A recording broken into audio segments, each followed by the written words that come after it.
ya mwezi mtukufu wa Ramadhan. Tunamwomba Allah atufikishe huko. Ndugu zangu, khatibu amezungumza na ametukumbusha mambo mazuri.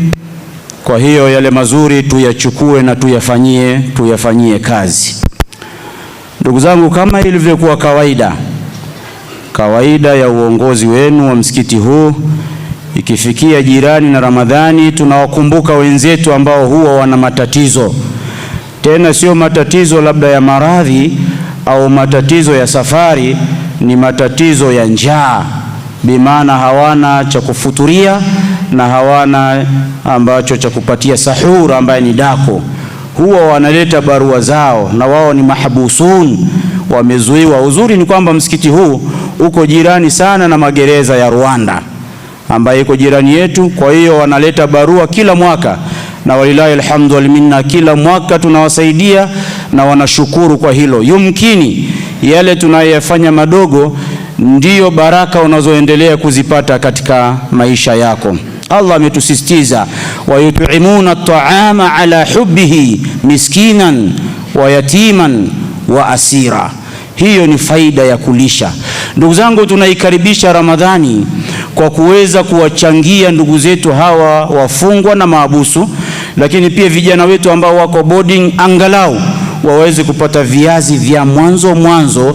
Sisi tuna mchango kwao. Kama tulivyoambiwa, inawezekana kuwa Ramadhani usifike, lakini ukatanguliza iftari yako ikawa imefika tayari. Kwa maana hiyo, yote tuliyozungumza mwezi wa Shaaban, kujitolea na kufanya toba, miongoni mwa utekelezaji wake tunaanza hivi sasa. Ndugu zangu, leo tuweze kuwachangia ndugu zetu ambao wametajwa hapa, wako makaburini. Walitamani nao pia wangekuwa hai waweze kutoa. Wama tuqaddimu li anfusikum min khairin tajiduhu inda Allah huwa khairan wa a'zama ajra. Allah amesisitiza sana katika hilo. Chochote mnachokitanguliza cha kheri ni kwa ajili ya nafsi zenu. Sisi tumetangulizwa na wazazi wetu kuletwa hapa duniani, wamefanya kheri. Sisi turudishe zile fadhila kwao, wanatusikia kwamba sisi tunasema nini na tunafanya nini. Kwa hiyo basi, bila kupoteza muda, tuwaweze kuwatangulizia jamaa zetu, wazazi wetu, ndugu zetu wa karibu waliotangulia mbele ya haki, kwa kuwanunulia gunia la viazi, gunia moja, gunia mbili, gunia tatu. Kwa hiyo leo tunawachangia hao waliotangulia mbele ya haki. Lakini uzuri ulioje kwamba ukimchangia yeye, na wewe tayari umeshapata, na wewe utakuja kuchangiwa na wale wanaokuhusu. Kwa hiyo tunahitaji gunia kadhaa kwa ajili ikifika siku ya Jumatatu, Jumanne, kwa sababu Ramadhani inawezekana ikawa Jumanne ama Jumatano.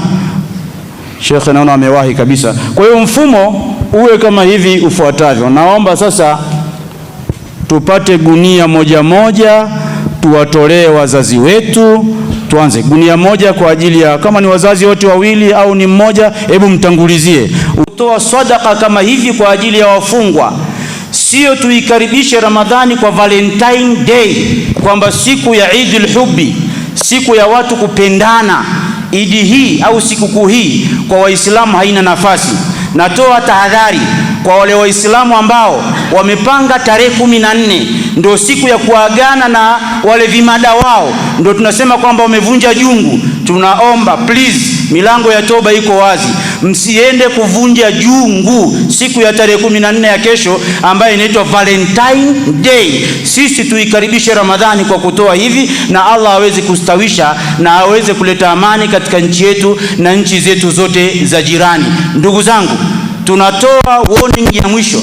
Yule ambaye aliplani kwamba yule kimada anayeishi naye aweze kumuondoa sasa, kwa sababu Ramadhani imeshakuja, tunamwambia asimuondoe, amlete hapa msikitini, tumfungishe ndoa hata kwa mkopo, tutalipia.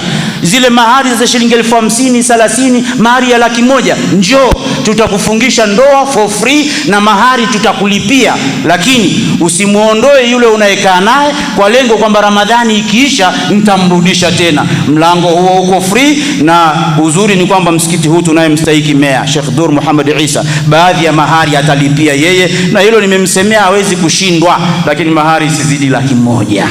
Baada ya kusema haya, barakallahu fikum wa jazakumullahu khaira.